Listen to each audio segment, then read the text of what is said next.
Hi friends, ఈరోజైతే మెంతికూర టమాటా curry చేసి చూపించబోతున్నాను. దానికోసం 2 మెంతికూర కట్టలు 3 టమాటాలు తీసుకొని కట్ చేసుకున్నాను. నేను ఆల్రెడీ స్టవ్ మీద బాండి పెట్టి ఆయిల్ వేడి చేసి జీలకర్ర వేసుకున్నాను. తాలింపు గింజలు కూడా ఫ్రై అయిపోయాయి. ఇప్పుడు కరివేపాకు వేసుకుందాము. నెక్స్ట్ ఉల్లిగడ్డలు పచ్చిమిర్చి వేసుకొని ఫ్రై చేసుకుందాము. ఉల్లిగడ్డలు ఫ్రై అయిపోయాక కొంచెం పసుపు వేసుకొని ఫ్రై చేసుకుందాము. ఇప్పుడు ఉల్లిగడ్డలు పచ్చిమిర్చి కూడా ఫ్రై అయిపోయాయి కదా, టమాటాలు వేసుకొని ఒక 5 మినిట్స్ అలా ఫ్రై చేసుకుందామండి. నేను నాటు టమాటాలు ఒక 3 తీసుకున్నాను. చూసారు కదా, చక్కగా నీరు వచ్చింది. ఇప్పుడు మెంతికూర వేసుకొని కలుపుకుందాము.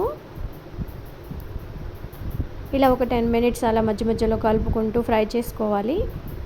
చూసారు కదా ఎలా ఫ్రై అయిపోయిందో. ఇప్పుడు కొంచెం కారం, కొంచెం ఉప్పు వేసుకొని కలుపుకోవాలి.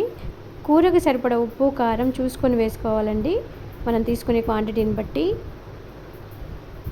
ఇప్పుడు ఒక 5 మినిట్స్ ఫ్రై చేద్దాము. చూసారు కదా, చాలా చక్కగా ఫ్రై అయిపోయిందండి మెంతికూర టమాటా. ఇప్పుడు ఒకసారి కలుపుకొని స్టవ్ ఆఫ్ చేసుకుందాము. నా వీడియో నచ్చితే కనుక తప్పకుండా సబ్స్క్రైబ్ చేయండి ఫ్రెండ్స్. బాయ్.